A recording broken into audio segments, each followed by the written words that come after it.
ایک نوجوان کو راہ چلتی لڑکیوں کو دیکھنے کی عادت تھی۔ اس نے اپنے ایک بزرگ سے اپنی پریشانی کا ذکر کیا کہ وہ جب بھی باہر جاتا ہے تو بازار میں عورتوں کو دیکھنے سے باز نہیں رہ پاتا اور اس خراب عادت کو چھوڑنا چاہتا ہے۔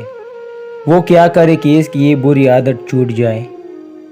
بزرگ نے اسے ایک دودھ سے بھرا گلاس دیا، کہا کہ وہ بازار تک ہو کر آئے اور ایک اپنے شاگرد کو اس کے ساتھ کر دیا اور کہا کہ جب بھی گلاس سے دودھ کا ایک قطرہ بھی گر جائے تو اس کو سر عام مارنا۔ نوجوان بازار گیا اور دودھ کا ایک قطرہ گرائے بغیر واپس آ گیا۔ بزرگ نے نوجوان سے پوچھا کہ تم نے بازار میں کتنی عورتوں کو دیکھا؟ نوجوان نے جواب دیا کہ میں نے کسی کو نہیں دیکھا، میری ساری توجہ دودھ کے گلاس کی جانب پر تھی اور میں ڈر رہا تھا کہ دودھ کا اگر ایک قطرہ بھی گرا تو سب کے سامنے میری پٹائی ہو جائے گی۔ بزرگ نے کہا کہ یہی حال ایک سچے مومن یا مسلمان کا ہے۔